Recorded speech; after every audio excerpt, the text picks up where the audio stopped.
Ay, ano ba tong malas? Lahat tuloy napunta sa akin.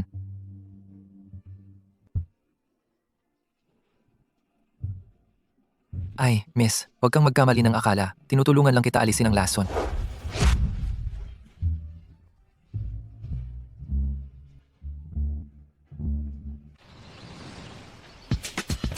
Hayop ka!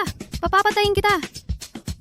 Ano ka ba? Ang aga-aga baliw ka. Ulol ka! Papatayin talaga kita! Kahapon, napasobra ka sa inom sa bar. Kung hindi ko pa pinahatid ka sa hotel, siguro, binaboy ka na ng mga pasaway na yon.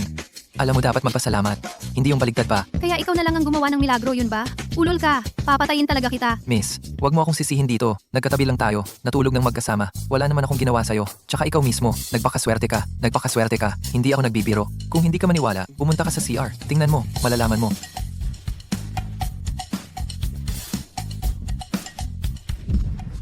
Hehe, hindi naman kita niloko, di ba?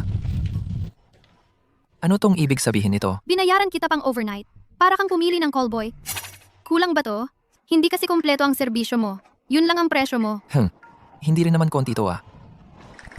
Boss, kung kailangan mo nandito lang ako, next time, talagang magugustuhan mo. Umalis ka! Ano ba itong nangyari? Bumalik lang ako, dapat hahanapin ko yung 7 ate ko. Pero wala akong nakita problema pa agad ang napagtripan ko.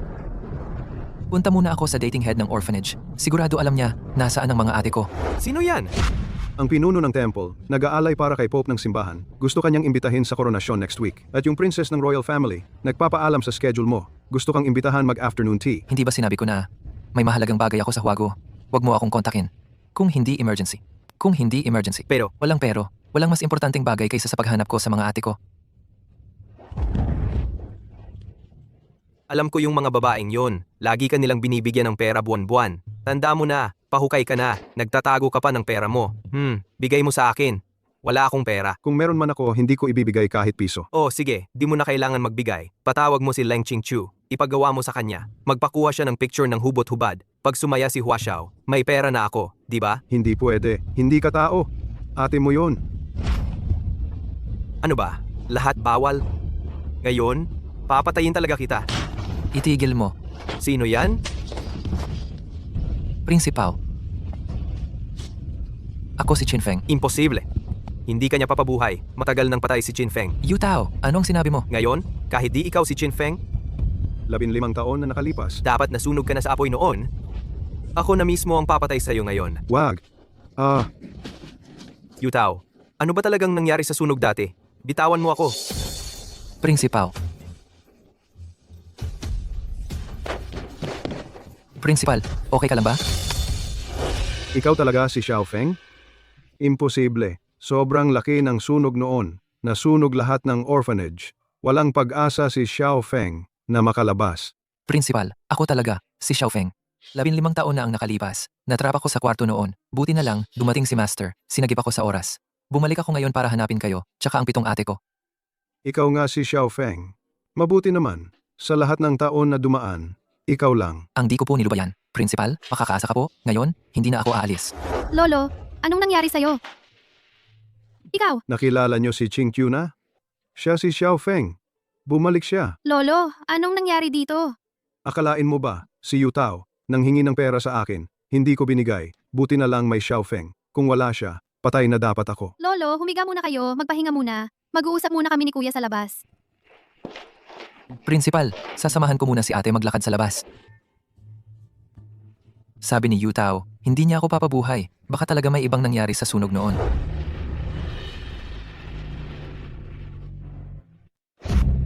Sabi mo ikaw si Chin Feng, paano mo mapapatunayan? Ate, alam mo, may 6-pointed star ako sa bandang likod ng bewang ko. Kung hindi ka maniwala, tignan mo.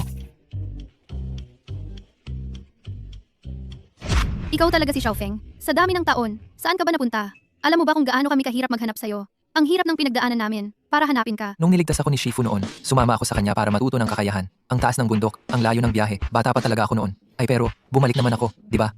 Ay, oo nga. Kamusta na pala yung mga iba mong ate? Yung mga ate mo, parang palagi hindi nakikita, parang misteryoso. Yung third eight mo, mahilig pa rin maglaro, nagbukas ng bar, araw-araw lasing na lasing. Yung fourth eight mo, mahilig sa kultura natin, naging ambassador ng pagpapakilala ng Hai Cheng, nag-aral sa isang maestro ng traditional painting. Ngayon, magaling na siya sa lahat ng arts, piano, chess, calligraphy, painting. Yung 5th 8 mo, mahilig pa rin sa armas. Ngayon siya ang team leader sa special training squad ng Haicheng. Yung 6th 8 mo, sobrang galing. Sa ngayon, siyang tinuturing na goddess ng mga lalaki. Sikat na artista, ang dami ng pelikula niyang nagawa. Yung 7th 8 mo, ewan kung ano pinag-iisipan. Araw-araw parang mystical, nagtiti at nagme-meditate. Matagal nang hindi na kontak. Kayo ng second 8 mo, kamusta? Ako yung second 8. Ako, maliit lang na doktor. Araw-araw nag-injection, nag-check ng pasyente. Yung eldest 8 mo, siya ang chairman ng Chingqiu Group na malapit ng mag-IPO. Sobrang astig niya. Chief Leng, may problema. Si Mr. Shi Difen ay nawalan ng malay. Boss, 200J, unang defibrillation. 300J, pangalawang defibrillation. Chief Leng, Anong nangyari? ngayong umaga, si Mr. Shi Difen, kausap ko siya, tapos biglang nagsuka ng dugo at nawalan ng malay. Anong gagawin natin, Chief Leng? Siya kasi ang chairman ng Shonggo Conglomerate. Pag may nangyari sa kanya, wala na ang kontrata sa trade. Apektado pa ang IPO ng kumpanya. Masama talaga ang kalagayan niya. Kaya lang ng katawan niya, pinakamatagal kalahating oras. mga walang kwenta kayo. Pag namatay si Mr. Shi Difen dito, hindi nyo kakayanin ang galit ng Xiongguo. May natutunan akong ilang teknika kay Shifu. Walang malaking problema sa pagligtas sa kanya. Xiaofeng, hindi biro to. Huwag kang maging pabibo. Relax, kaya ko to. Tumigil ka! Sino ka bang batang pasaway? Direktor, Ren Banshee, ano ka ba, ha? nababaliw ka ba? Pinayagan mong hindi kilalang bata mag-inject kay Mr. Shi Difen. Gusto mo bang buong ospital madamay sa kapahamakan?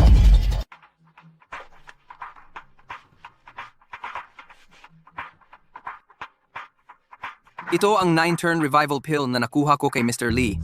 Kapag ininom ni Mr. Shi Difen, agad siyang magigising. Ikaw bang nagligtas sa akin? Mas maganda na agad ang pakiramdam ko ngayon. Nakikita mo? Ganito ang tunay na medisina. Ang medisina mo, teka lang, sino bang nagturo sa'yo? Parang isang stray dog lang ata. Ang banyagang ito, na poison ng gu. Dapat tatagal pa siya ng 3 araw. Pero, dahil sa ginamit mong pill, may mas kasi sa loob ng pill na yon. Nag-combine pa sila. Hindi pa magtatagal. Mamamatay din siya agad. Hindi mo dapat pinag-uusapan ng gamot sa harap ko. Security! Paalisin siya!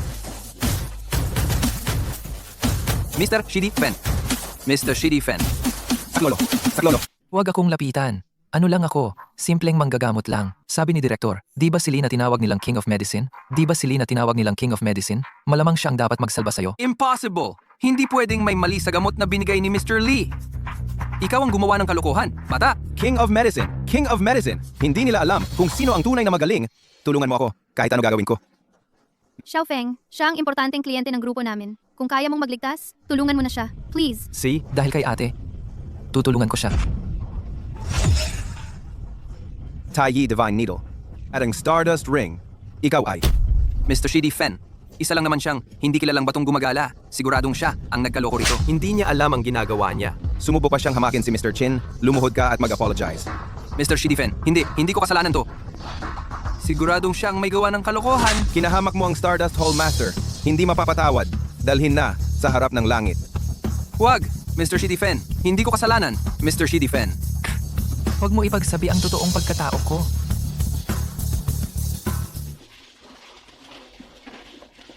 Sige, hanggang dito muna ang tapos ng usapan ngayon.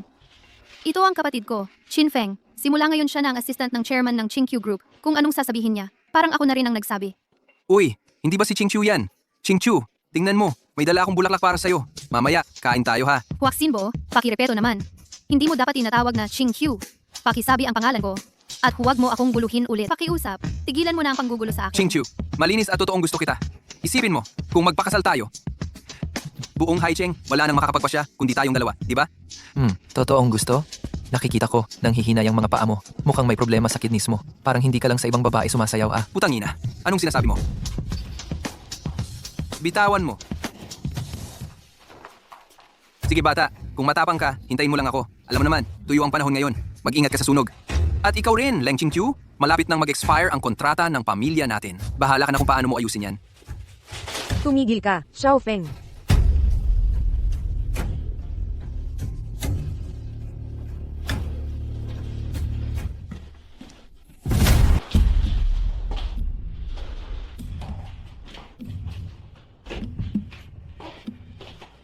Talagang pumalpak tayo sa pagkakataong to. Ang Chin Feng na yun, hindi ko alam kung saan natutunan ang medisina. Pati ang lason, napagaling niya.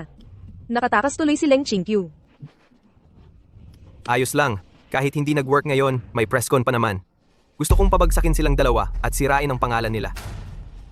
Nasaan na ang 1,000,000 ko? Hahaha. Relax. Ang 1,000,000 na to, iyo lahat. Nako, grabe ang lakas mo. Ang dami talagang tao dito. Mas exciting kapag maraming tao, di ba? Naiinis na si ako ngayon. Kailangan mong pakalmahin ako. Sino mas maganda, ako o si Leng Qingqiu? Haha, si Leng Qingqiu. Wala namang kagaya mong kalandi. Pag natapos to, laruin din natin siya.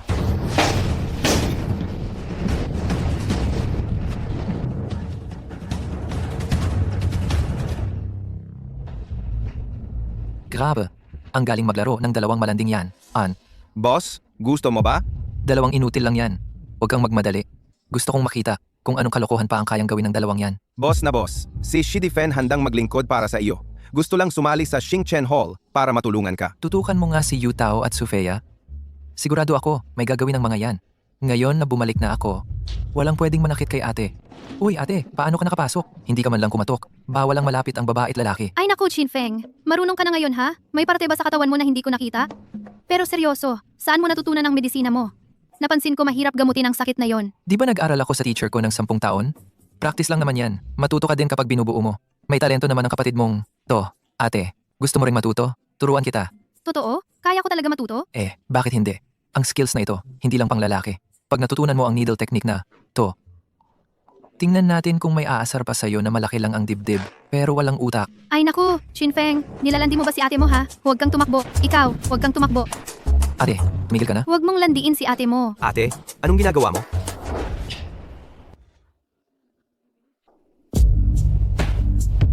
Ate, may alam pa akong massage technique. Gusto mo bang matutunan? Anong ginagawa nyo? Wala naman ah. Sabi ni Xiaofeng, tuturuan ako ng needle technique. May dapat pa akong gawin sa ospital. Una na ako. Magtuturo lang naman. Yan bang pagtuturo mo? Sa kama pa dinadala ha? Hindi, kailangan lang matutunan ang parts ng katawan. Nag-model lang naman ako. Bakit? Nagsiselos ka ba kay ate? Ikaw.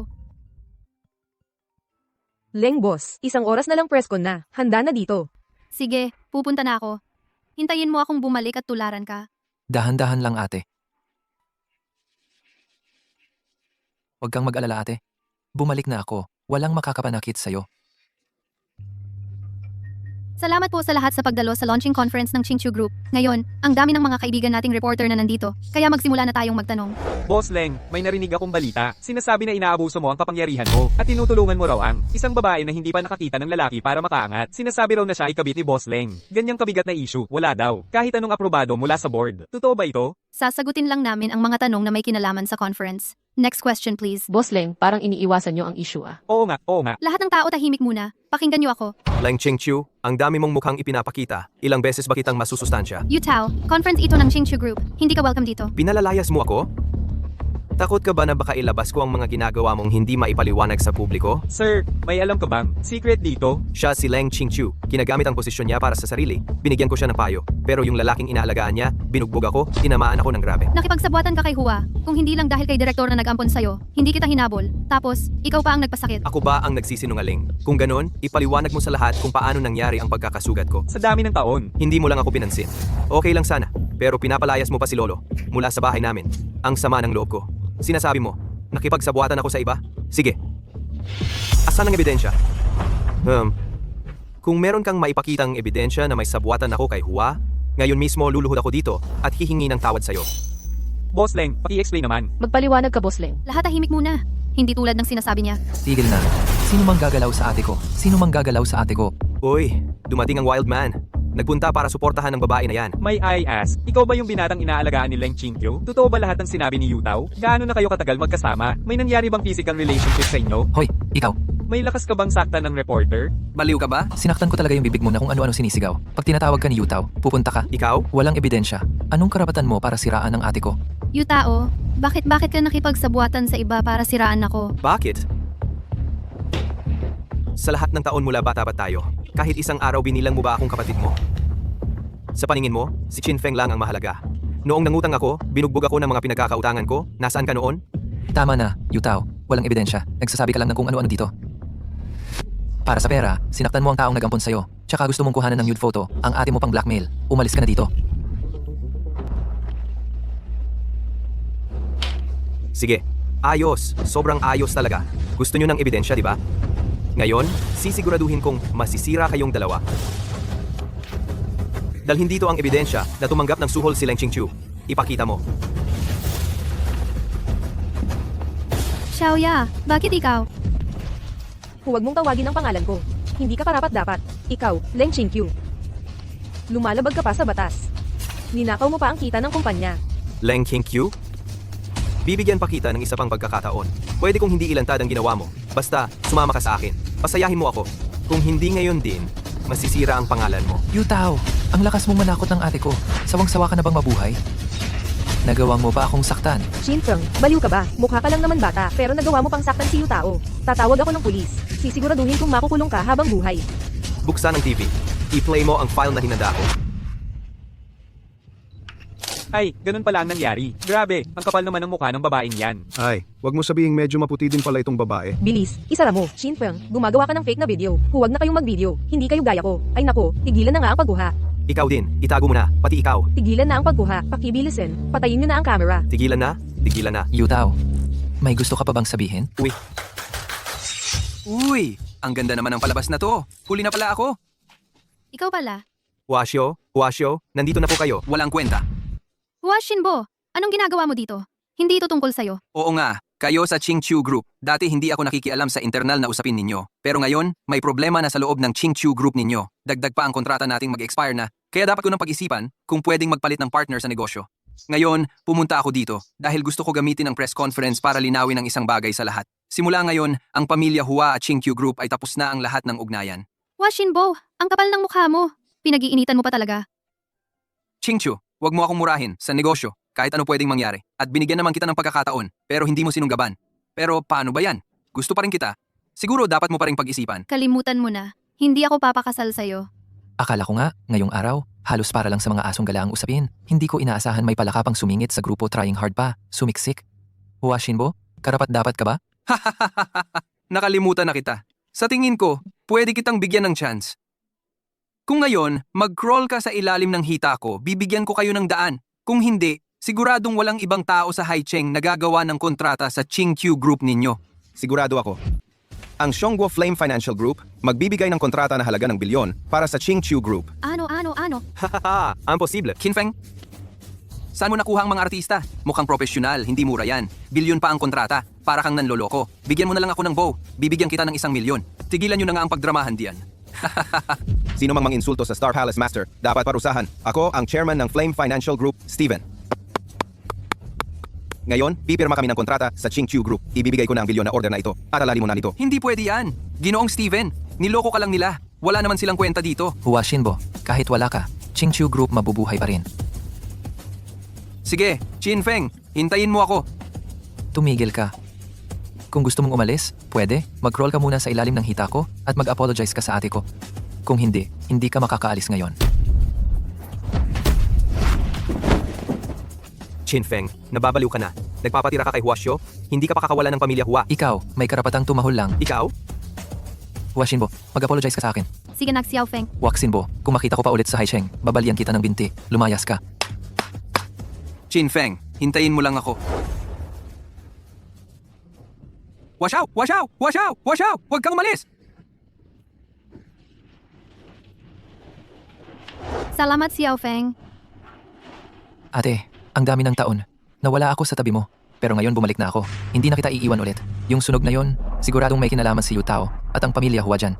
Pero bakit noong panahong yon, isa lang akong ulila?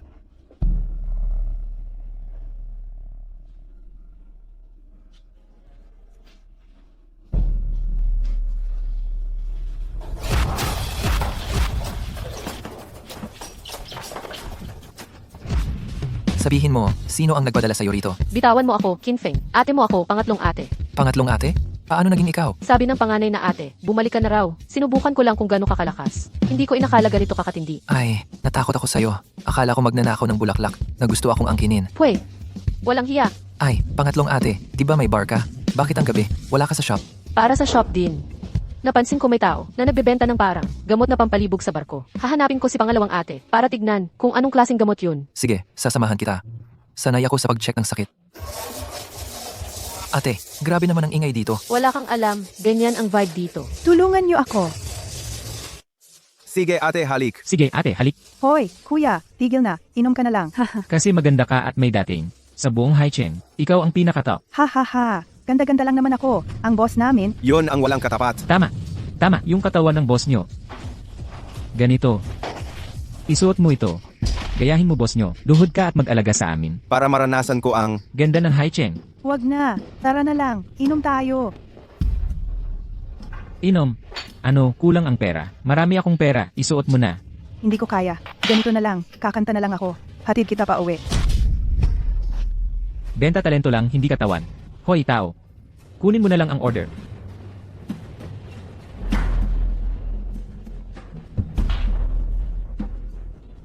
Hindi ako naniniwala na wala akong makukuhang babae. Lumayo ka rito. Tulungan niyo ako. Mamaya gusto ko panoorin kang mag-striptease. Tulungan niyo ako. Tumigil kayo. Uy. Hindi ba ito ang isa sa top isa zero BTs ng Haicheng? Sun Xiang si Boson. Ano? Pati ang babae nyo, hindi nyo kaya painumin. Ano ba? Ano ba? Kung ayaw niyang uminom, ikaw ang tumagay para sa kanya. Hahaha. Ayos, kuya. Paano mo gustong tagayan? Dapat hawakan habang tagay para matikman ko ang ganda mo. Sapat na ba itong bote? Ang daming taon na walang nagsalita ng ganyan sa akin. Uminom ka lang ng 2 shot ng parang ihi ng pusa. Nagwala ka na agad, mukhang sawang-sawa ka na sa buhay. Bubugin, gusto ko nang wasakin ang babaeng ito.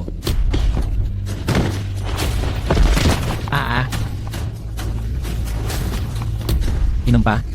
Sapat na ba? Kuya, nagkamali ako. Kuya, lalayas na ako.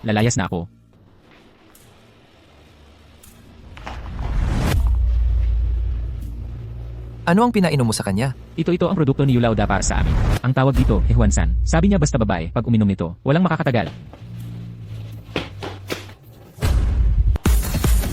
Yuji. Kuya, binugbog ang amo ko. Yung tao, kinuha pa ang stock namin. Sinong sumubok sa mga tao ko? Tara, hanapin natin. Hindi na kailangan hanapin. Nandito na ako. Qin Feng. Ikaw na naman? Sun Xiang. Bakit ka nandito? Uy, ikaw ba same kay Leng Qingqiu na may gusto sa kanya? Yutao. Ito ang shop ko. Tatanungin mo pa kung bakit ako nandito. Ikaw yata ang lasing. Sun Xiang, ano ka ba? Pinagpapaala kita, huwag kang gumawa ng gulo. Yutao, mukhang gusto mong mabugbog na yon. Pakawalan mo na ang dumi ng bibig mo. Bilisan mo, mag-sorry ka sa ate ko. Qin Feng, alam ko malakas ka, kaya gumastos ako ng 1 milyon para mag-hire ng MMA World Champion para talunin ka. Kahit gaano ka pakalakas, kaya mo ba siyang talunin? Ha. Ngayong gabi, hindi kayo makakaalis. Sinong nagbigay sa'yo ng tapang para gumastos ng 1 milyon? Mag-hire ng mataba para lang batukan ako? Masayado mo akong minamaliit. Babae, puro reklamo. Mamatay ka na. Ikaw, sino ka ba? Tapos na akong lumaban. Ngayon naman ako na.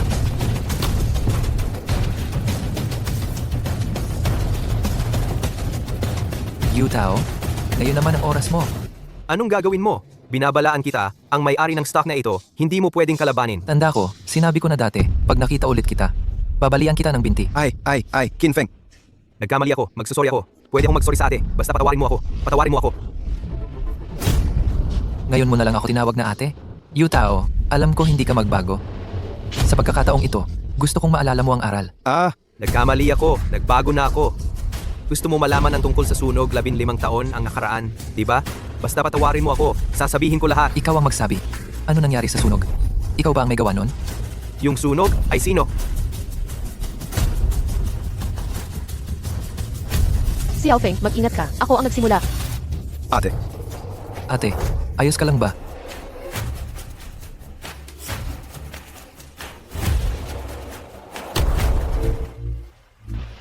Xiao Feng, ang init ko. Ate, hintayin mo lang. Aayusin ko agad. Xiao Feng, maganda ba ako? Sanje, nilagyan ka ng gamot. Kalma ka muna. Mag-i-inject ako agad sa'yo. Saglit lang, mawawala din yan. Xiao Feng, hindi ko na kaya maghintay. Hinintay kita ng 15 taon. Sobrang miss na kita. Xiao Feng, maganda ba ako?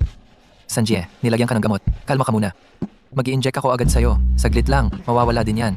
Xiao Feng, hindi ko na kaya maghintay. Hinintay kita ng 15 taon.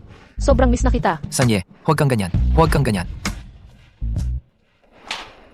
Sanje, miss din kita. Aayos din ng lahat.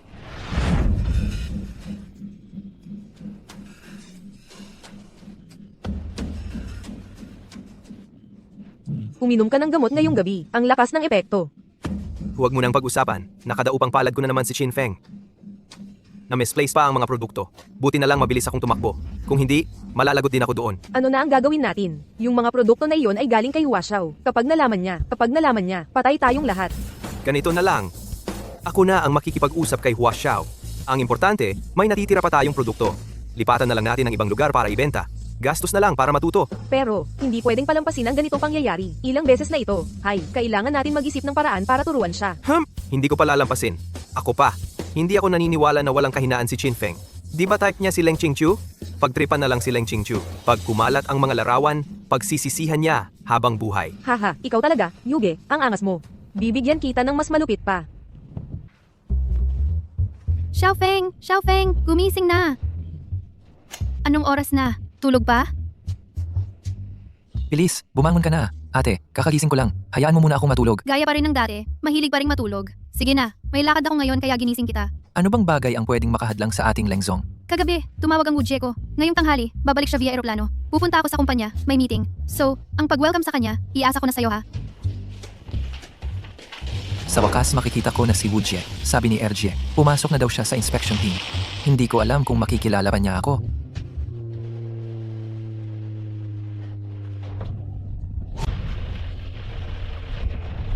Ay naku! Ay, miss, okay ka lang ba? Ay naku! Ang bilis mong mag-drive. Hindi mo ba tinitingnan ang daan? Napila yata ako. Basag na yata ang binti ko. Miss, ano bang pinagsasabi mo diyan? Pagkakita ko pa lang sa'yo, nagpreno na ako. Wala naman talaga akong nabangga sa'yo. Uy! Tao po! May tao dito na nabangga tapos nasira ang binti. Gusto pang tumakas. Wala na ba talagang hustisya dito? Hindi ka pwedeng umalis. Pre, bilisan mo rito! Klaro na sa akin, nagpapanggap ka lang na nasaktan. Kita ko naman, wala ka talagang sugat. Tabi diyan, dali. Bawal kang umalis. Pre, dali rito. Ate, ayos ka lang ba? Hoy, bata, nabangga mo si ate ko. Magbayad ka. O kasama pa kayo sa sindikato. Hoy, nabangga mo si ate ko. Magbayad ka ng 50,000. Tapos na tayo dito kapag binayaran mo yon. Kung hindi, Eh paano kung wala akong pera? hoy, bata, bingi ka ba? Sinasabi ko na sa'yo, ngayon din kailangan mong bayaran yan. Kung hindi mo ibibigay, puputulin ko ang binti mo at ibibigay ko kay ate ko. Subukan mong gawin yan. Kanino binti balak mong tanggalin ha? Wujie, ikaw ba yan? Ikaw pala ate niya. Ayos. Madali nang ayusin to. Yung kapatid mong lalaki, nabangga si ate ko. Paano natin to aayusin? Anong gusto mong gawin? Either magbayad siya ng pera o samahan mo ako. Sige, sama ka muna sa akin sandali. Ako ang kapitan ng inspection team ng Haicheng. Pagdating mo sa presinto, doon kita aalagaan ng maayos. Ay grabe, kapitan pala kayo. Hindi ko kayo nakilala. Sorry na, kapitan, patawarin niyo na ako. Hindi pwedeng ganyan. Nabalian ang binti niya, kailangan ko magbayad ng danyos. Ay, hindi na masakit ang binti ko. Biglang gumaling. Tara na, bilis. Tara na. Layas na kayo. Pag nakita ko pa kayo ulit, tiyak ipakukulong ko kayo. Uy, Wujie, astig ka na pala ngayon. Dapat ba? Tawagin kitang kapitan? Walang galang ha. Nakalimutan mo na ba kung paano kita pinagtulungang bugbugin noon? Ingat ka sa puwet mo ha. Huwag mo nang ikwento. Nakakahiya na nga. Sige na, umuwi na tayo. Pag-usapan na lang natin sa bahay. Dalian mong tawagan si ate. Uuwi na tayo. Hello, ate. Kasama ko na si Wujie. Sige, unahan na kayo umuwi ha. Sa bahay na tayo mag-lunch. Ate? Bakit ka umiiyak, ate? Hello?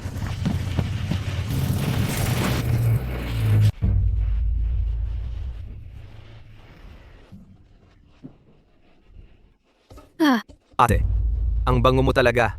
Kaya pala si Chin Feng, gustong gusto ka niya. Hahaha.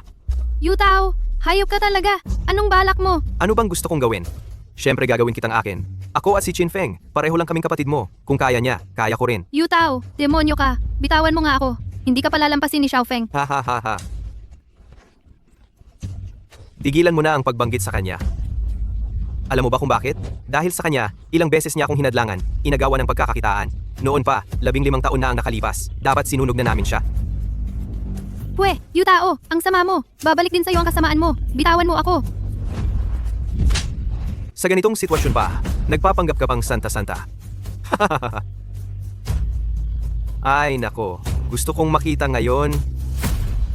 Pag nalaman ni Chin Feng na babae niyang iniibig ay nasa poder ko at umiiyak, ano kaya magiging reaksyon niya? Tama na. Bitawan mo siya.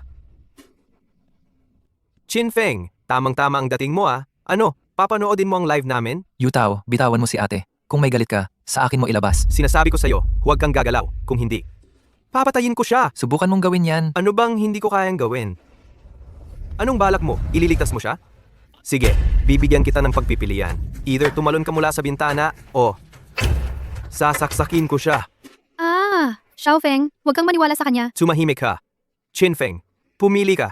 Buhay mo o buhay niya? Yutao, inutil ka talaga. Ganyang diskarte mo, inaabuso mo ang babae para manakot? Ganyan ka ba talaga? Gusto mo pang palitan ako? Isipin mong mabuti, lahat ng meron ka ngayon akin dapat yan. Kung hindi lang ako nawala ng matagal, baka hindi ka nga nagkaroon ng pagkakataon na kagaya nito. Qinfeng, tumahimik ka nga. May karapatan ka bang pagsabihan ako? Siyempre meron, dahil ako ang tunay. Yutao, hinahanap mo ang pagmamahal ng direktor. Gusto mo ang mga ate ko. Wala namang silbi ang awa namin sa'yo. Lahat ng gusto mo, kayang-kaya kong kuhanin kahit kailan.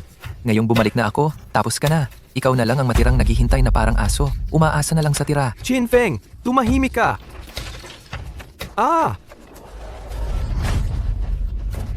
Yutao, pinatawad na nga kita dati. Pero bakit kailangan mo pa rin gamitin ako sa kalokohan mo?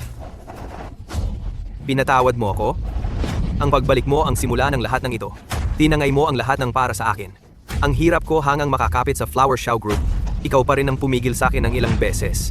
Ngayon, inalis mo na pati huling chance ako. Hindi ba gusto mo akong sirain? Sige, papatayin na rin kita. Mamatay ka na. Xiaofeng, Wag mong gawin. Tama na. Pakawalan mo siya. Huwag kang magpadala sa galit. Isuko mo na siya sa akin. Ang batas na ang bahala sa kanya. Xiaofeng, pakiusap. Ayokong maging taong inaalipin ng galit at paghihiganti ka. Bitiwan mo na.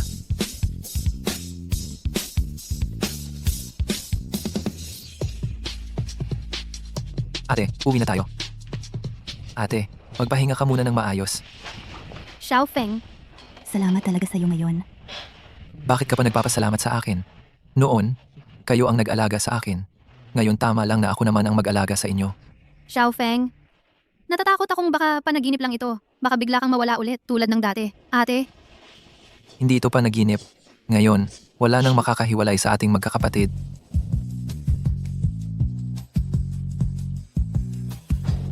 May progreso na sa investigasyon ni Xiaofeng. Oh, sipo. Ito ang transcript ni Yutao. Ayon sa kanyang pahayag, lahat ng ginawa niya kamakailan, inuutos ni Huaxinbo. Pati yung malaking sunog dati, siya din ang nagpasimuno. Siya ang kumuha ng susi at isinara ang pinto mo. Pero bakit niya ginawa yun? Bata pa lang ako noon. Wala naman akong nasaktan. Wala akong nagawang masama sa kahit sino. Hindi rin alam ni Yutao, sumunod lang siya sa utos. Kasama pati yung mga binebenta ngayon sa lungsod, na Hehuan-san, ni Huaxinbo din galing yun sa kanya. Isiniwalat pa ni Yutao na pagkatapos ng 3 araw, magkakaroon ng birthday party si Huang Lao Yezi. At yun ay parang Hehuan-san distribution event. Sa oras na yun, lahat ng may koneksyon sa pamilya Hua magdadalo. Si Yutao, tagasunod lang ni Huaxinbo. Hindi niya alam ang totoong nangyayari. Vuye, alam mo ba kung nasaan si Huaxinbo? Ayon kay Yutao, pupunta si Huaxinbo ngayon sa isang event, mag-attend sa auction na host ng City Lord ng Haicheng. Pilit naghahanap ng birthday gift para kay Huang Lao Yezi. Xiaofeng, please wag kang impulsive. Huwag kang mag-alala, Wuji. Hindi ako gagawa ng kalokohan. Babalak lang akong mag-usisa. Gusto ko lang makita kung ano talaga ang meron sa party ng Hua family. Dito yata yon. Mukhang mataas ang standards ng auction na to ah. Hello po sir, pakita po ng invitation card ninyo. May invitation card pa pala. Pero yung dalawang nauna sa akin, nakapasok nga kahit wala. Yung dalawang nauna, mukha at suot ang invitation nila. Trabaho namin kasi, pigilan ang katulad mo. Yung gustong makisawsaw at sumingit. Nagpapanggap na mahirap na gustong makipagkilala sa mayayaman. Kaya dapat hindi makapasok. Gets mo na ba? Talagang utos ba ito ng City Lord ng Haicheng? Rules po yan ng auction. Siyempre, kung gusto mo talagang pumasok, pwede naman. Kailangan mo lang dumaan sa tamang proseso. Financial check. Kung mapapatunayan mong may mahigit 1 milyon ang assets mo, pwede kang makapasok. Mas maganda siguro habang hindi pa ako nagagalit. Bilisan mo na. Nako, binata, binibiro mo yata ako. Ganyan klaseng bulok na card. Akala mo mapapaniwala mo ako. May itim ba na bank card? Umalis ka na lang. Huwag mo kami gambalain. Ikaw? Ulitin mo nga yan?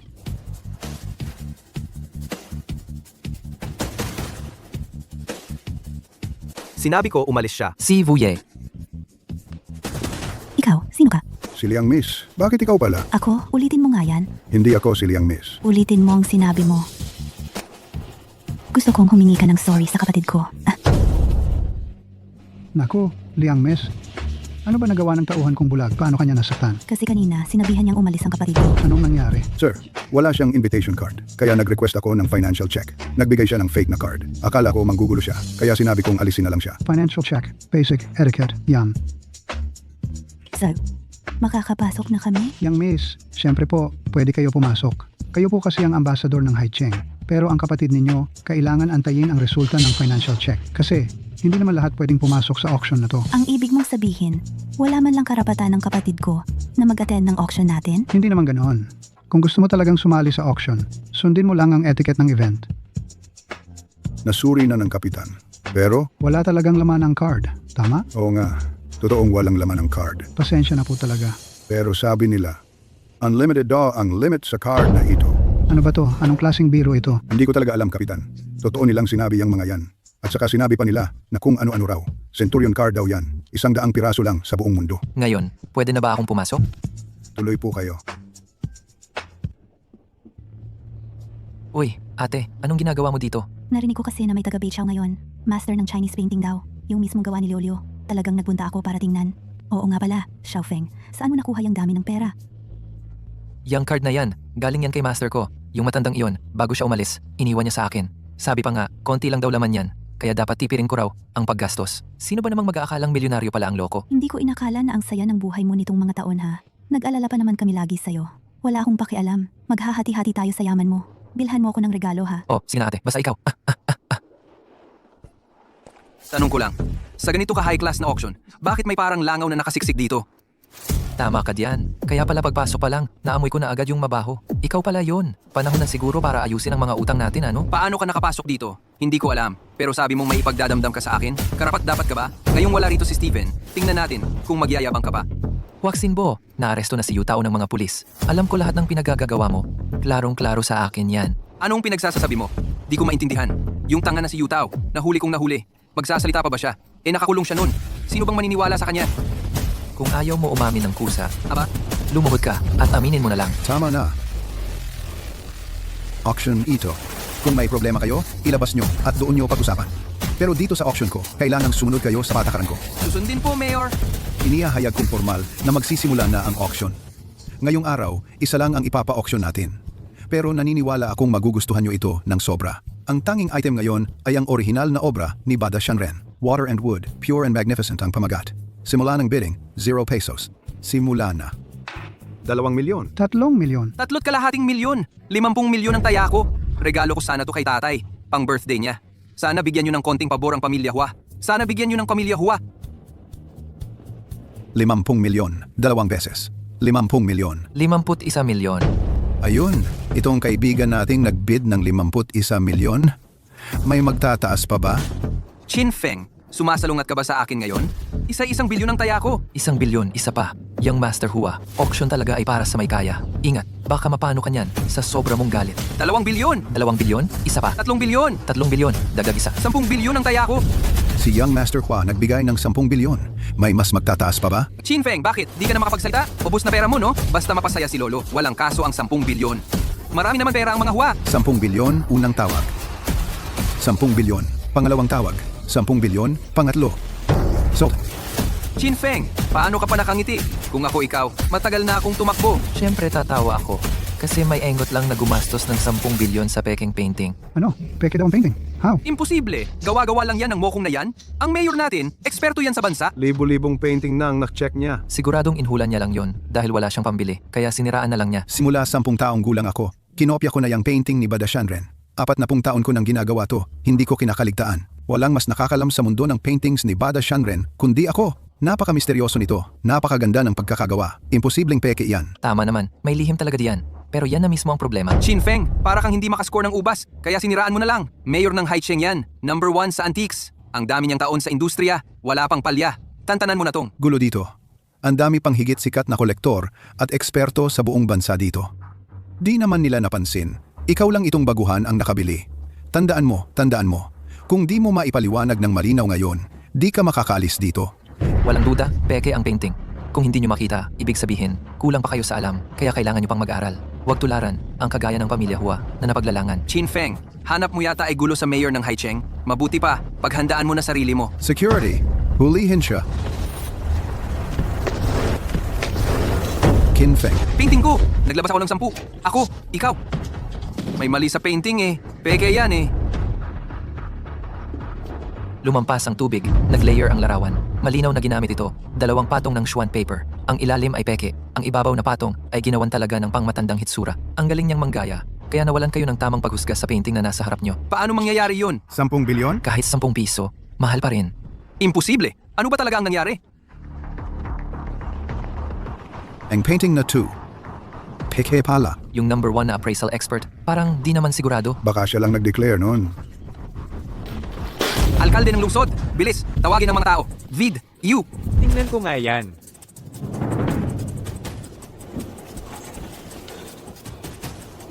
Alkalde. Nainis ka ng sobra. Dagdag pa sa dati nang. Mahina ang iyong puso, kaya biglang umangat ang dugo mo. Pero walang seryosong problema, karayom lang ang kailangan. Mr. Lee, yung gamot galing sa dating direktor ng ospital, ikaw ba nagbigay noon? Ang babaw pa ng pagka-doktor mo. Sa karayom na yan, alkalde, baka hindi mo na kayanin ngayong gabi. Tama na yan, Qin Feng. Alam ko, may alam ka sa medisina. Pero kung ikukumpara ka kay Mr. Lee, para lang kayong buwan at alitap-tap, mas mabuting huwag kang magpasikat dito. Sinabihan na kitang mabuti, hindi ka nakinig, kaya pabayaan mo na lang. Kapag kailangan mo nang magligtas ng tao, huwag kang lumapit sa akin. Elkel, Gising ka na. Oh, ano pa ang masasabi mo? Kinu-question mo ang medisina ko. Hindi ko pa nalaman. Saan ka nagtapos? Na eskwelahan ng medisina. Saka saan ka nagtatrabaho? Hindi ako nag-aral, hindi rin ako naging doktor, pero walang koneksyon yun sa malimong pagtusok ng karayom. Grabe, wala palang alam kahit ano. Naglalakas loob pang questionin si Little Dr. King. Nahumble ka na nga, alis na lang dyan. Huwag kang magpahiya pa rito. Ang ganda sana nang. painting at calligraphy exchange na to, pero kayo, dalawa ang sumira. Ang malas talaga. Kung alam mo na mahina ang puso niya, bakit mo pa siya tinurukan ng karayom para lang mapigilan ng dugo? Wala man ngayong epekto, pero hindi aabot ng isang araw. Tiyak magdurugo lahat ng butas ng katawan niya at mamamatay. Kung ano-anong pinagsasasabi mo, naglalakas loob kang sampain ng alkalde. Pagod ka na sa buhay. Mga Ginoo, peke ang painting. Kasalanan ko na hindi ko nakita, pero maliit lang ang lugar ko dito. Hindi pwede sa inyo ang 2 batikan. Mas mabuti pa, umalis na kayo. Dahil hindi kayo naniniwala sa akin, aalis na ako. Sana, huwag niyo akong lapitan pag oras na ng saklolo. Nagpaparamdam ka pa? Ngayon, nagmamadali ka ng umalis, gaya ng aso. Xiaofeng, huwag mo nang didibin. Si ate ang naniniwala sa'yo. Okay lang ate, mga ilang sandali pa, sila na mismo ang lalapit sa atin. Kayo? Mapaalis na lang talaga kayo? Baka hindi pa pwede yan. Bakit? Bitin ba kayo sa sapak kanina? Kalilimutan na natin ang nangyari. Pero galit mo ngayon sa mayor ng Haicheng. Hindi ganoon kadali makakaalis. Sabihin mo nga, ano bang hindi kadali dito? Bumalik ka at magmano ka ng 3 beses sa mga tao ng auction tapos humingi ka ng sorry sa mayor namin. Pwede na kayong umalis. Paano kung hindi ako humingi ng sorry? Pag hindi ka nag-sorry, huwag mo akong sisihin kung magaspang kami. Suntukin. Tigil. Mayor, Doktor! Doktor, iligtas niyo ako. Ako ang bingi sa ginto. Patawad po, iligtas niyo ako. Babayaran ko yan ng 100 beses. Mayor, kanina lang, pinamamanhik pa ng tao mo na magmano ako at lumuhod. Gusto mo ba magmano na lang ako kahit isa? Lumuhod ka na. Mayor. Lumuhod. Chin, Doktor. Liang miss, hindi ako tao. Awa na lang. Iligtas mo si boss. Tamang-tama, may ipapagawa ako sa'yo. Pag natapos mo, ililigtas kita.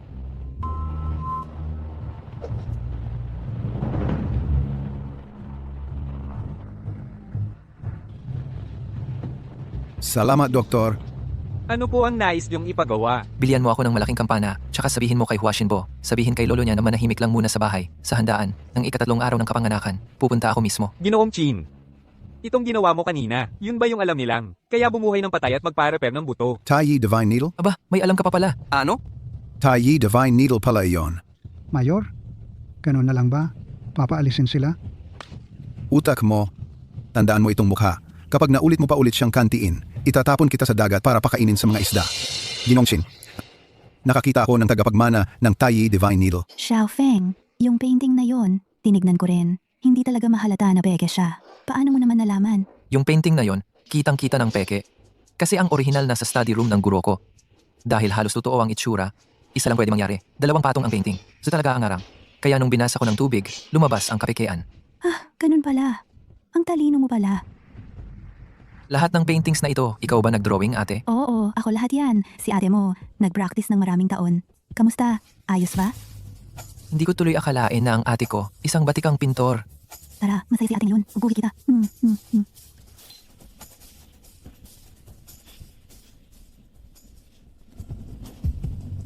Xiaofeng, bakit titig ka ng titig sa akin? Ate, 15 taon na tayong di nagkita. Miss na miss kita. Kaya, huwag ka nang umalis. Dito ka na lang sa amin.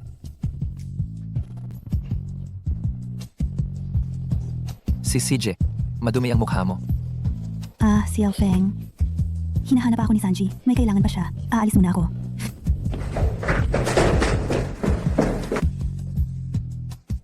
Dinadala ng Longshi Group, isang piraso ng Burning Jade. Wangshi Group, nagbigay ng peres ng Tangsangkay. Dinadala ng Liushi Group, isang ginintuang Rui, pakiusap. Ginoong Hua, mahirap ang negosyo ngayong taon.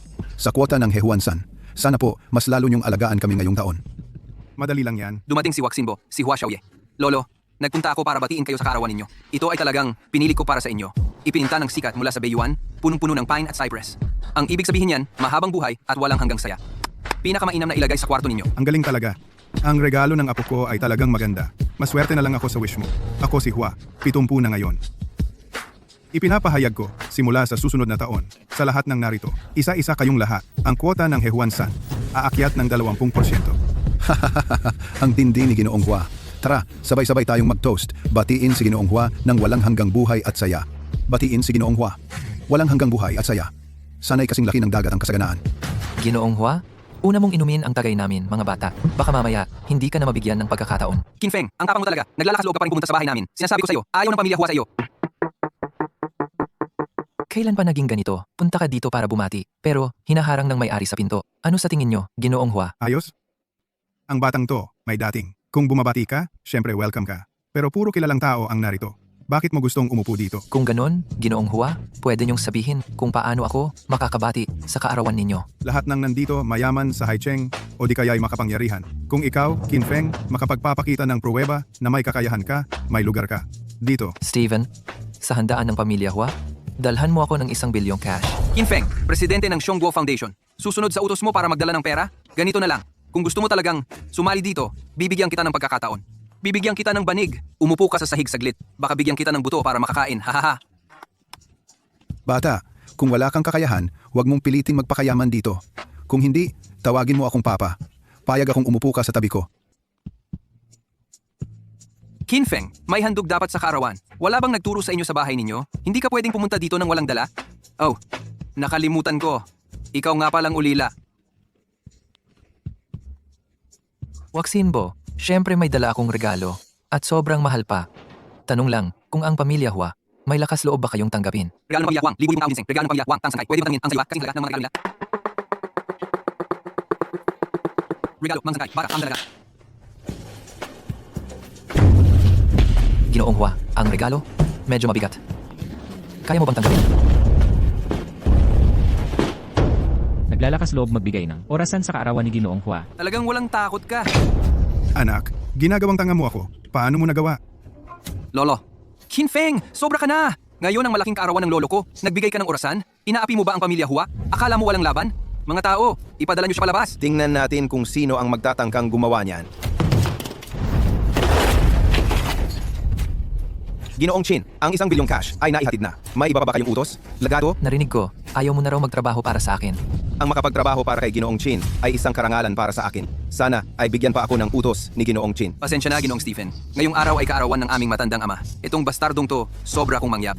Sana, Ginoong Stephen, bigyan mo naman ng kaunting respeto ang pamilya Hua. Pagkatapos kong tapusin ang usaping ito, magpapakumbaba ako sa inyo at hihingi ng paumanhin. Sino ba kayo para magparespeto sa akin? Ginoong Chin, ano ang gusto niyong gawin? Pakiusap, bigyan niyo ng utos. Ikaw? Tama na. Nasa Hua country tayo. Hindi ito ang bansa nyo. Tao, ipagtabuyan na sila palabas. Matandang Ama Hua, huwag ka namang masyadong magalit. Uy, matandang Ama Hua, hindi mo alam na bawat sinasabi ko may kabuluhan. Mayor, bakit ka nandito? Halika, maupo ka na agad. Matandang Ama Hua, hindi ako pumunta dito para sa birthday mo. Narinig ko na ang tagapagligtas ko ay darating, kaya nandito ako ngayon. Isa kang kagalang-galang na bisita. At ang tagapagligtas mo, syempre, kagalang-galang na bisita rin para sa akin. Nasaan siya? Ipasok nyo na. Umupo siya mismo sa tabi ko. Maghintay ka sandali. Pagkatapos kong tapusin ang problema nitong batang to, tsaka natin ipagpatuloy ang usapan. Uy, huwag magmadali. Hindi mo pa natatanggap ang birthday gift ng tagapagligtas ko. Ano nangyari? Kanino bang birthday gift ang hindi natanggap? Lahat na ay natanggap, matandang ama. Paano ko tatanggihan ng birthday gift? Matandang Ama Hua, bakit ka nagkukunwaring ignorante? Nandito mismo ang birthday gift ng tagapagligtas. Ang utang na loob kay Ginoong Chin na doktor habang buhay kong di malilimutan. Ngayong araw, espesyal akong dumating para pasalamatan si Dr. Chin. Matandang ama Hua, ibig sabihin, may karapatan na akong magbigay sa iyo ng pagbati? Mayor? Siya ba ang tinutukoy mong tagapagligtas? Ngayon, may isa lang akong pakay. Gaganti ako. 15 taon na ang nakalipas. Ang pamilya niyong Hua nagsulsol kay Yutao. Sinunog ang orphanage at ikinulong ako doon. Bakit? Ngayong araw, matutuklasan ko ba ang dahilan?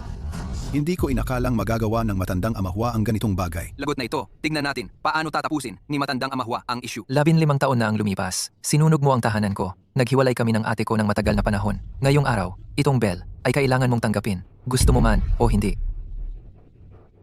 Paliwanag? Akala ko kung anong issue. Ako nga ang nagsunog noon. So, ano ngayon? Sabihin ko sa iyo ang totoo. May malaking tao na gusto kang ipabagsak. Hindi mo siya kayang kalabanin. Matandang magnanakaw. Ngayon sasabihin ko rin sa'yo.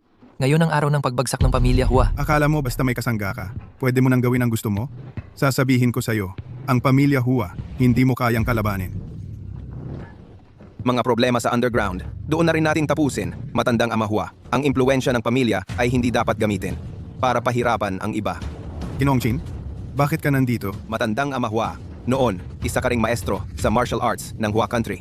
Dahil ang dalawang pamilya ay nagsagupaan na, mas mabuti siguro na ilaban na lang ayon sa tradisyon ng martial arts ng Hua Country. Buhay o kamatayan pwedeng isagawa.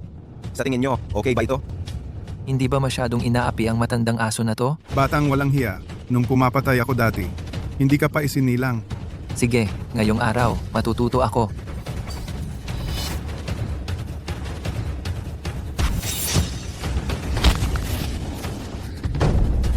Nagpapanggap ka lang, pero mahina ka naman. Sige, sino bang nag-utos sa inyo, Hua family, na magsunog? Paasahin ng batang to? Bilisan nyo, Lahat kayo, lumaban na! mga pulis. Walang gagalaw. Lumuhod. Hua Shinbo. Ngayon, guilty ka sa ilegal na pagbebenta ng ipinagbabawal na gamot. May sapat na ebidensya, sumama ka sa amin sa presinto. Anong ginagawa nyo? Dito to sa bahay ng Hua. Lumayas ka! Kaibigan ko ang hepe nyo. Hindi mo pwedeng arestuhin ako. Kung gusto mo, subukan mong tawagan siya. Magandang araw, ang inyong tinatawagan ay kasalukuyang ginagamit. Paano nangyari to? Hindi posible. Imposible. Pwede na. Lahat ng gusto mong sabihin, sa presinto mo na lang sabihin. Lolo, maghanap ka ng paraan. Iligtas mo ako. Lolo, maghanap ka ng paraan. Iligtas mo ako. Lolo. Bitawan mo ang apo ko. Bibigay ko sa iyo ang pangalan ng taong nasa likod nito. Kayong pamilya Hua, sobra na sa kasamaan. Nagbebenta pa ng ipinagbabawal na gamot. Ilang pamilya ang nawalan at nasira dahil sa inyo. May karapatan pa kayong makipagkasundo sa akin dito? Sinabi ko na dati, hindi makakaalis ang kahit sinong Hua ngayong araw. Sige, habang buhay. Hindi mo na malalaman ang sikreto.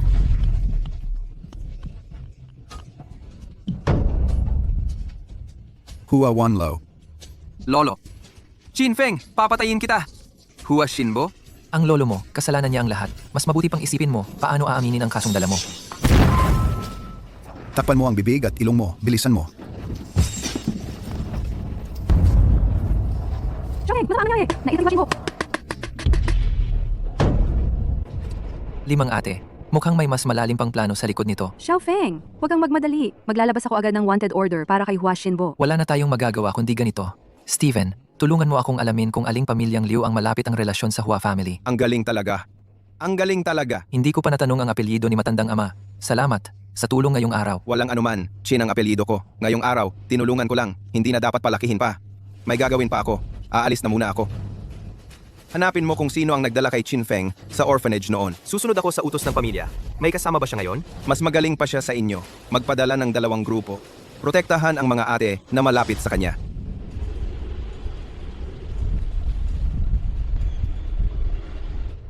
Sir, bagsak na ang pamilya Hua. Sinabi mo na po protektahan mo ang pamilya Hua. Sir, sinabi mo na sir. Ang lakas ng loob mong maging bastos sa sir. Tumahimik ka. Sa Team Duon, kompleto na ang ebidensya. Sa pamilya Hua, Hindi na kita matutulungan ngayon. Bakit mo pa ako niligtas? Hayaan mo na lang akong magparusa. Sige na, hayaan mo na lang. gusto mo pa bang maghiganti? Siyempre gusto ko. Pero ang pamilya Hua ay wasak na. Patay na rin ang lolo ko. Paano pa ako maghihiganti? Sabihin mo na lang sa akin. Gusto mo pa bang maghiganti? Yun lang. Siyempre gusto ko. Okay. Ipapasa ko sa iyo ang kakayahan ko. May kapalit yan. Sigurado ka na ba? Basta magawa kong talunin si Chin Feng. Kahit anong gawin ko, papayag ako. Sige, simulan natin.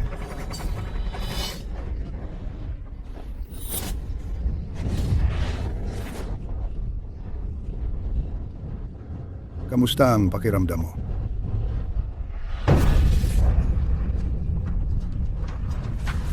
Ngayon, pakiramdam ko, punong-puno ng lakas ang katawan ko. Sinabi ko nga, may kapalit ang pagpasa ng kakayahan.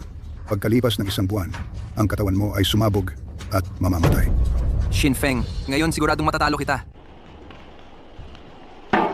Xiaofeng, ngayon namatay na si Hua Lolo. Nasira na ang pamilya Hua. Kahit nakatakas si Hua Shinbo. Yung matagal mo ng paghihiganti, masasabi mo nang nabawi mo na. Bumalik ako ngayon. Ang gusto ko lang sana makita kayong lahat. Tapos, magsama-sama tayo at mamuhay ng masaya. Pero ang dami talagang nangyayari. Hindi ko na alam kung dapat pa bang ipagpatuloy ang pag-iimbestiga. Xiaofeng, maniwala ka sa sarili mo. Nandito kami para sa'yo. Kahit anong desisyon mo, tiyak na susuportahan kita. Ate, Sige na Xiaofeng, magpahinga ka muna ng maayos. Sakto, ang 6 nating ate na si Liu Ji ay nagsushooting sa Hecheng. Pwede mo siyang dalawin para makapag-relax. sabi ni ate, nasa Haecheng si Liu Jie nagsushoot. Wala naman siyang makita. Tulungan niyo ako. Anong gagawin niyo sa akin? Miss, hindi nyo kasalanan to. Si Young Master ang nag-utos sa amin. Pakawalan niyo na ako. Magkano binigay niya sa inyo? Babayaran ko kayo ng doble. Walang silbi yan. Ihatid siya sa kabilang buhay. Tigil, huwag niyong galawin si Liu Jie ko. Tila ayaw mo na rin mabuhay ha? Kuya, bilis! Xiaofeng, anong ginagawa mo? Tumigil ka. Liu Jie?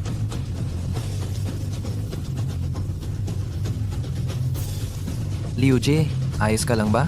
Xiaofeng, bakit mo sila sinaktan? Nagsushooting tayo. Cut! Ayos! Ayos na ang eksena! Direktor, pasensya na po kanina. Okay lang. Mga extra lang naman sila. Kuya, ang galing mo. Totoong martial arts ba yan? Gusto mo ba sumali sa group namin? Gawin kang second lead? Hindi ka mawawala ng talent fee. Direktor, hindi po talaga ako marunong umarte. Mas maganda po kung maghanap na lang kayo ng iba. Anong nangyayari? Sino ba tong batang to? Hindi ba para sa akin ang role na to? Yung mga hindi kasali, umalis na. Mag-ingat ka sa mga sinasabi mo. Kapatid ko siya. Bakit parang kahit saan? Andyan ka. Hindi ba sinabi na, hindi mo na kailangan umarte dito? Ito ang original na second lead. Dahil marunong siyang mag-martial arts, tinaasan ng presyo. Matagal nang gustong tanggalin ng direktor. Grabe ka naman. Pati ba yung mata mo? May problema? Hindi mo gagamitin ang isang martial arts celebrity tulad ko. Pumili ka pa ng ganitong batang walang-wala. Di mo alam kung kaninong matandang hayop nag-aral ng 2 galaw. Anong sinabi mo? Anong problema sa sinasabi ko? Nagagalit ka pa, ha? Nag-aral ka ng 2, wala pa ring alam sa mundo, di ba? Bitawan mo ako, okay lang na pintasan mo ako, pero wag mong insultuhin ang teacher ko. Gusto mo ng gulo? Kung kaya mo, bitawan mo ako, magduelo tayo. Pag nanalo ka, sa'yo na ang role. Pag natalo ka, kailangan mong mag-apologize sa teacher ko. Xiaofeng, huwag kang magpakabibo. Okay lang, ate, sige, pag nanalo ka, sasang-ayon ako. Huwag na nating sayangin ang oras. Bata pa lang ako, nag-e-ensayo na. Hindi ko papayag na matalo sa'yo ng ganitong walang tunay na kakayahan. Bitawan mo ang paa mo, bukas na ang zipper mo. Bata, gusto mong maghamon? Xiaofeng, mag-ingat ka. Ito lang, ikaw. Mapapalaban ako dito, huwag kang umalis. Mag-apologize ka. Ayaw ko. Mag-apologize ka. Hindi. Mag-apologize ka. Tama na, Xiaofeng, tigil na.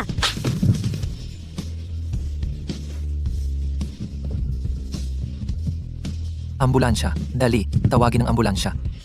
Ang galing mo, Chinfeng. 15 taon na tayong hindi nagkita. Unang pag-uusap natin. Ginawa mo akong ganito karag. Kasalanan ko ba yan, ate?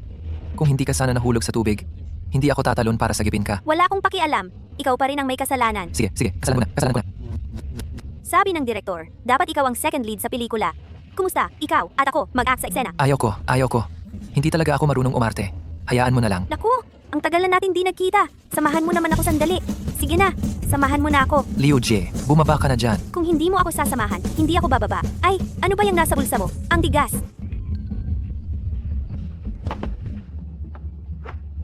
Hehe, ate Liu. Huwag mo akong kausapin. Bastos ka. Sabi, paano ka naman napasok sa showbiz? Hindi malinis ang mundong to. Noon, nadaanan lang ako ng isang talent scout sa kalsada. Babae naman, di ba? Karaniwan pangarap maging artista. Yung unang pelikula ko halos napilitan na ako ng direktor sa mga kalokohan niya. Buti na lang noon, kinuha ako at inalagaan ni Lolo Hai. Si Lolo Hai ang sumaklolo sa akin. Hindi siya nagtagumpay sa plano niya. Buti naman, mula pagkabata ang tanga-tanga mo, ikaw talaga ang laging inaalala ko. Sino raw ang tanga? Narinig ko kay Ate Air. Sobrang galing mo raw sa medisina. Pwede mo bang tingnan si Lolo Hai para sa akin? Depende yan sa lagay ng pasyente. Kung talagang kapos na sa oras, kahit anong milagro, hindi nakakayanin. Noon, si Lolo Hai malubhang nagkasakit. Kahit anong gamot wala pa ring bisa. Malapit na talagang mamatay noon. Pero may dumating na isang magaling na tao. Laking gulat ng lahat, napagaling talaga siya. Pero sabi ng taong yon, lilimita lang daw sa 5 taon ang gamot na yon. Pagkatapos ng 5 taon, may ibang tao raw na darating para ipagpatuloy ang buhay niya. Ito na ang ika-5 taon. Wala pa ring lumilitaw kahit isa. Sa lakas ng pamilya Hai, dapat hindi mahirap mahanap yon, di ba? Hinahanap na namin eh. Pero kahit gaano kalakas ang pamilya Hai, hindi naman pwedeng pangalan lang ng title. Makahanap agad ng tao. Ano raw ulit pangalan nung mataas na tao? Parang, Tian Yunzi raw. Teka, baka si Shifu yon. Pero parang imposibleng. Hindi niya sinabi sa akin. Xiaofeng! Xiaofeng! Ano bang binubulong-bulong mo diyan? Ate Liu, yung sakit, baka kaya ko talaga gamutin. Kanina sabi mo dapat masuri muna bago gamutin. Kasi yung Shifu ko, Tian Yunzi talaga pangalan niya. Xiaofeng, mamaya tahimik ka muna lang. Sumunod ka lang sa akin. Yung anak at manugang ni Lolo Hai. Medyo mayabang yan. Okay lang ate. Kakampi mo kami. Wait, Yao Simeng. Lalakas na ng loob mo ngayon kung sino-sino na lang ang dinadala mo dito sa bahay. Ano bang sinasabi mo diyan?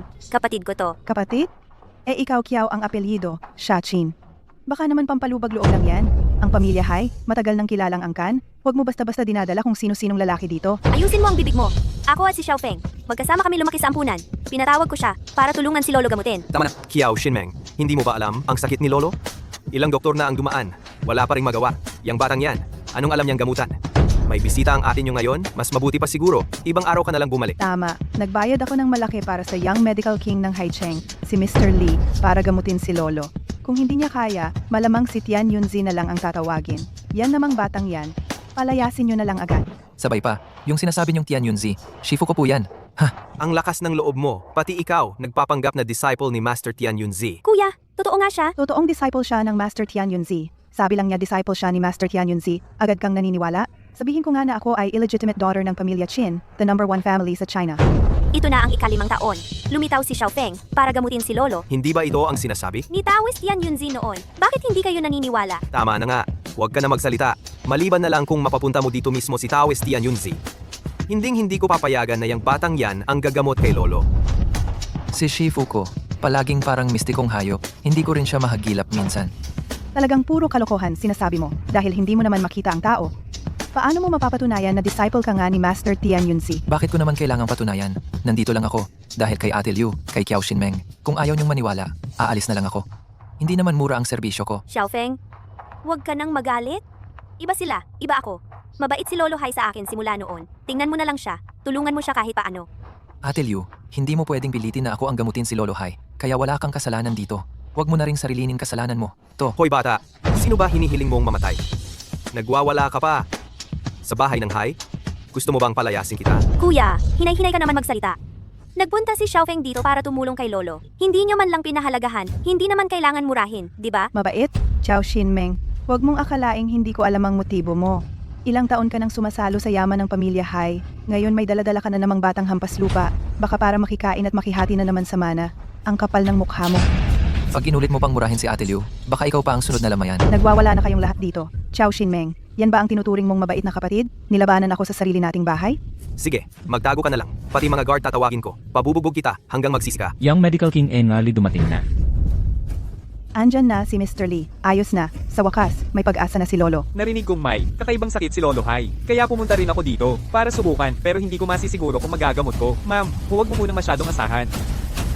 Sino yung dalawang yan? Sila? Mga inampon ni Lolo dati? Mga ulila? Hindi ko alam kung saan nakuha yung manloloko na yan ngayon. Nagpanggap pa raw disciple ni Taoist Tian Yunzi. Honey, palabasin mo na nga yung walang hiyang bata na yan. Ako na magdadala kay Mr. Lee para makita si Lolo. Mga guard, andyan na ba lahat? Palabasin nyo na agad yung dalawang yan. Young Medical King. Magkita na naman tayo. Bakit ikaw? Bakit?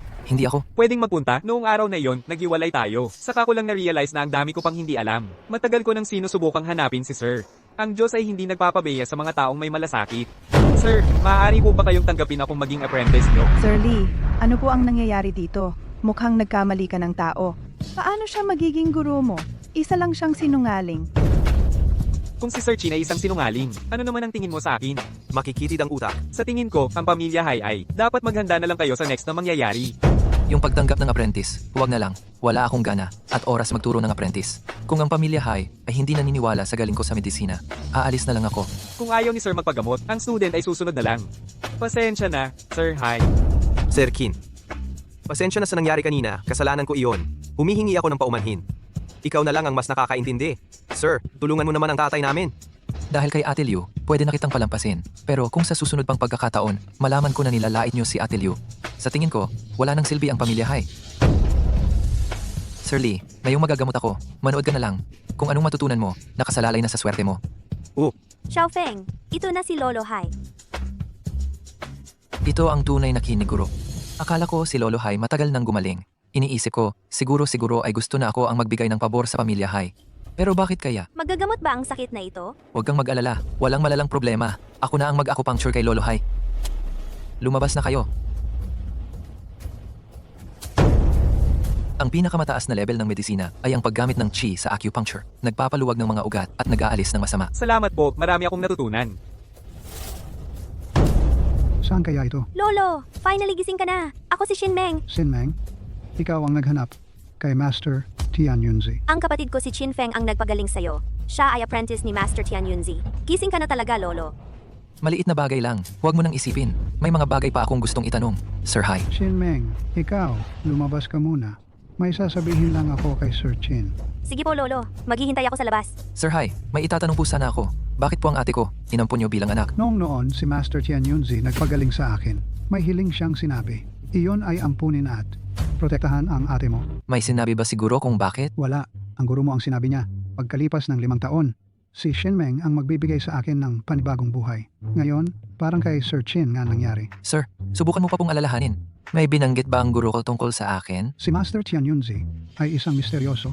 Wala siyang sinabing may apprentice siyang katulad mo. Sir Hai, ang sakit niyo ay wala nang malalang problema. Magpahinga lang po kayo. Aalis na muna ako. Naku, Xiaofeng. Hindi makontak ni ate ang direktor. May nangyari kaya? Ay, grabe.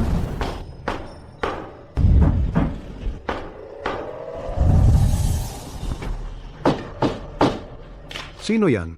Ikaw ba si Xiaofeng? O papasok na ako. Uy, sir, sino po kayo? Director, may favor sana akong hihilingin. Tutulungan mo naman ako, di ba?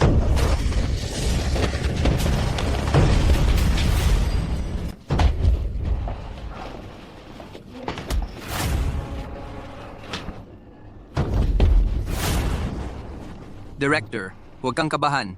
Basta sundin mo lang ang sasabihin ko, sisiguraduhin ko na wala kang problema. Sino ka ba talaga? Ano ang gusto mo? Sino ako? Isa lang naman ako na naging biktima ni Chin Feng, nabagsak ang buong pamilya at napag-iwanan na lang ng tadhana. Imposible. Hindi ganoon si Xiaofeng. Director, pwede ba tayong magkasundo? Ito ay isang sangong pil. Basta ipainom mo ito kay Chin Feng. Pag tinanggap ni Chin Feng, sisiguraduhin kong makakaalis ka ng buhay. Deal? Che, gusto mo akong gamitin para saktan si Xiaofeng? Hindi mangyayari yan. Ikaw, matanda ka, pati ikaw, susubukan mo akong kalabanin? Tumayo ka. Umalik ka. Chin Feng, alam ko na magaling ka, pero pwede mong subukan. Mas mabilis ka ba? O mas mabilis ako? Hua Shinbo, ang gulo huwag dalhin sa pamilya. Pakawalan mo si Direktor. Ang usapin natin, pag tayo na lang, sa akin mo na lang ilabas ang galit mo. Paano ang pamilya ko? Pinilit mo ang lolo ko. Ngayon, ganito pa ang sinasabi mo? Hua Shinbo, kalma ka muna. Ano ba gusto mong gawin? Para pakawalan si Direktor? Sige, bibigyan kita ng pagkakataon. Basta lumuhod ka lang, magmano ka sa lolo ko, pakakawalan ko agad ang matanda. Hindi pwede, Xiaofeng. Ayaw ko. Ano? Ayaw mo lumuhod? Mukhang hindi mo naman masyadong mahal ang matanda. Hua Shinbo. Sige, laluhod ako. Pero kailangan pakawalan mo muna si Direktor. Wala kang karapatan makipag-bargain sa akin. Lumuhod ka! O siya na ang susunod! Si, laluhod ako. Xiaofeng, huwag. Matandang unggas, umalis ka na. Director, huwag! Chin Feng, kapalit ng buhay ay buhay. Lolo ko ang susunod, hindi ka na rin makakaligtas. Ikaw ang sunod, ikaw ang sunod. Direktor, pupuntahan na kita para iligtas ka. May alam ako sa medisina, kaya ko to. Xiaofeng, konti na lang ang oras ko. Sumunod ka na lang. May sasabihin akong sikreto. Kaya kong iligtas ka. Anak, sasabihin ko sa'yo, noong araw, hindi ka iniwan sa ampunan. Ang dahilan, ang isang tao na ang pangalan ay Tian Yunzi, isang muhe, iniwan ka sa pangangalaga ko. Baka ngayon, ang pamilya mo, maayos ang buhay. Ayaw ko ng pamilya. Ikaw lang ang gusto kong mabuhay. Tanga ka? Tandaan mo to. Siguraduhin mong hanapin si Tian Yunzi. Hanapin mo siya. Siya ang magsasabi sa iyo ng buong katotohanan. Direktor,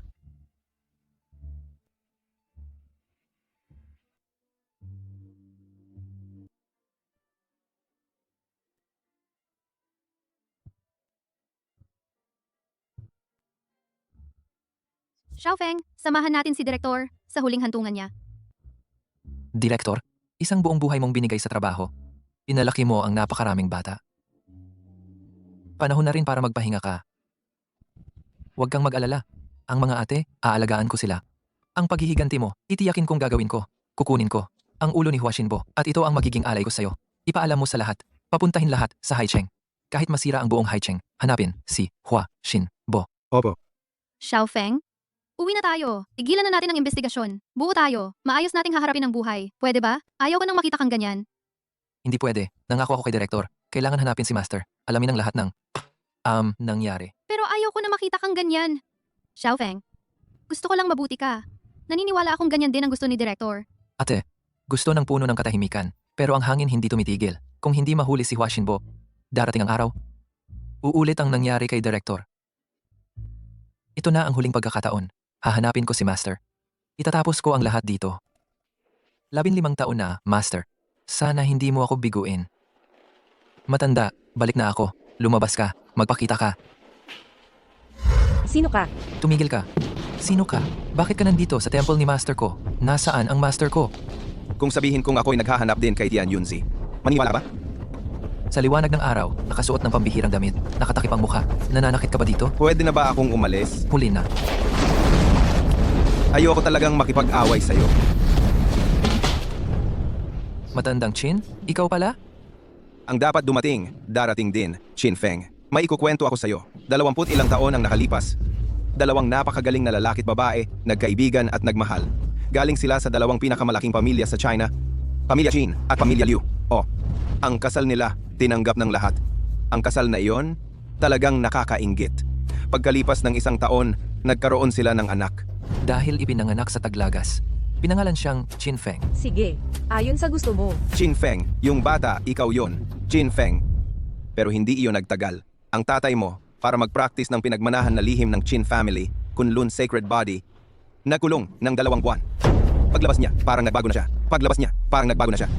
Nantiyan. Saan ka pupunta? Si Xiaofeng, 1 taon pa lang. Ano ba talagang nangyari sa'yo? Pirmahan mo ito.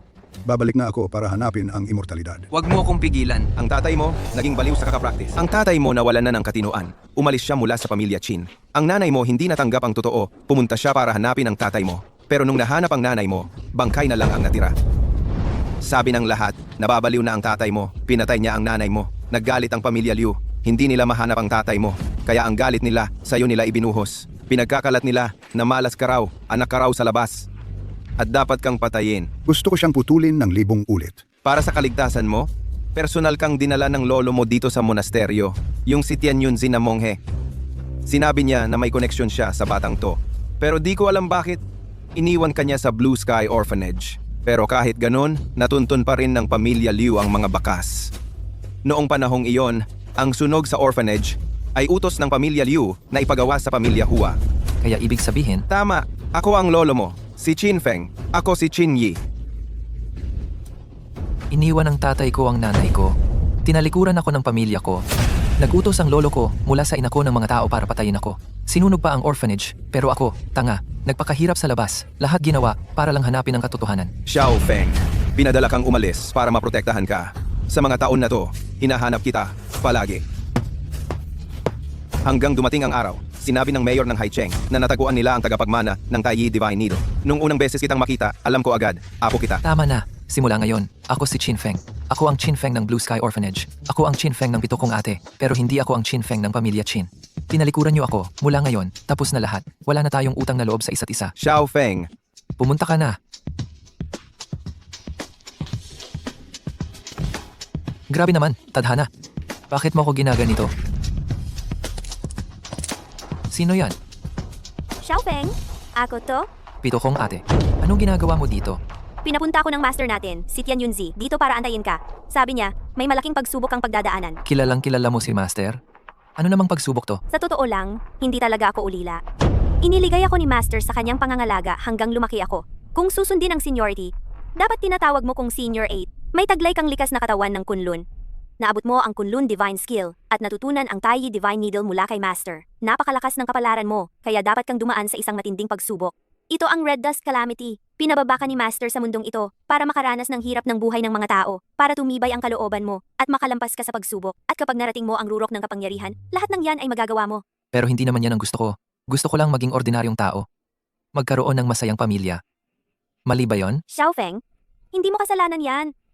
Pero ganyan talaga ang tadhana, wala tayong magagawa kundi harapin to. Kahit hindi ko man kayang tulungan ka sa lahat, at least, kasama mo kami ng mga ate mo. Lagi kaming nasa likod mo. Oo nga.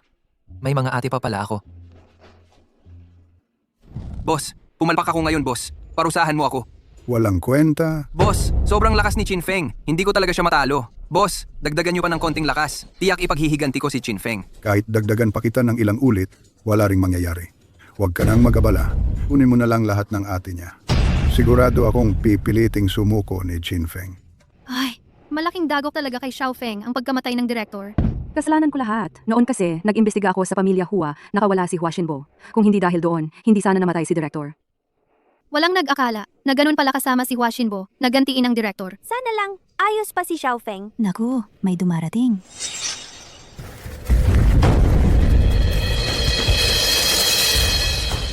Uy, nandito pa lang lahat ng ate. Sumama na kayo sa akin. Hua Xinbo, anong balak mo? Wala naman akong balak. Gusto ko lang kayong imbitahan, magpunta sa amin para makasama si Chin Feng, ang anak sa labas, sa huling pagkakataon. Waxinbo, pinatay mo si Director. Dapat mong pagbayaran yan. 8 number 3. Hua Xinbo, ganyan ka ba kabagsik sa babae? Tao ka pa ba? Tao? Simula nang wasakin ang pamilya Hua, tapos na ang pagkatao ko. Ngayon, isang kaluluwang ligaw na lang ako na ang tanging gusto ay gantihan si Chin Feng. Dalhin niyo silang lahat. Gawin niyo na. Anong balak nyo? Anong balak niyong gawin? Huwag niyong galawin ang ate ko. Huwag niyong galawin ang ate ko. Tama na. Qin Feng! Narinig mo ba? Ngayong gabi, 8 PM sa bodega sa hilaga ng lungsod. Doon tayo maghihintayan.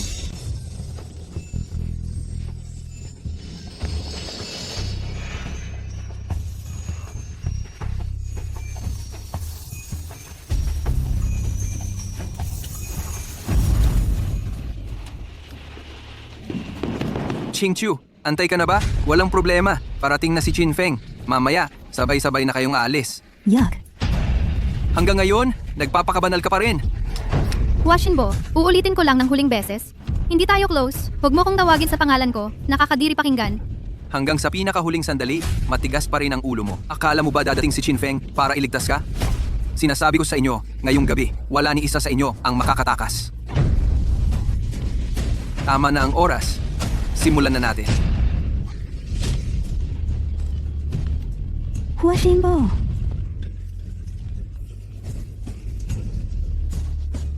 Hua Xinbo.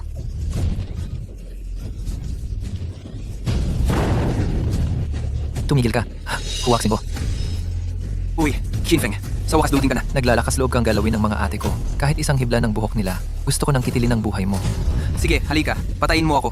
Tutal, buhay ko naman. Hindi naaabot ng isang buwan. Hindi ako natatakot. Bitawan mo sila. Kung may problema ka, sa akin mo na lang. Ibaling. Gusto mong iligtas sila? Tama? Pwede. Ito, isang panghinang na gamot. Kapag ininom mo to, agad-agad ko silang palalayain. Xiaofeng. Huwag mo kaming intindihin. Bilis, tumakbo ka. Si. Iinumin ko.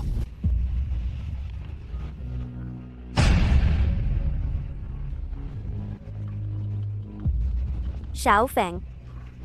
Xiaofeng. Ngayon, pwede mo nang palayain sila, di ba? Bitawan mo ako, Xiaofeng. Chin Feng. Alam mo ba kung gaano katagal kong hinintay ang araw na ito? Palayain mo sila. Xiaofeng, Hua Xinbo, hayop ka.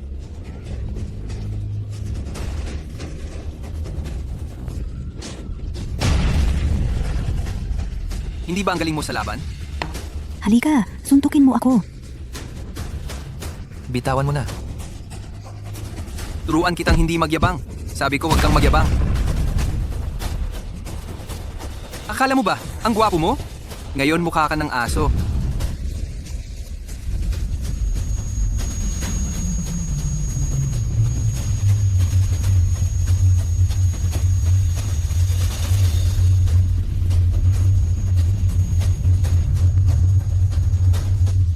Ngayon, kayo naman ang sunod. Siya, palayain mo sila. Sasabihin ko na ang totoo, Chinfeng. Sa araw na ito, wala ni isa sa inyo ang makakaalis. Lahat kayo magbabayad para sa Huaji.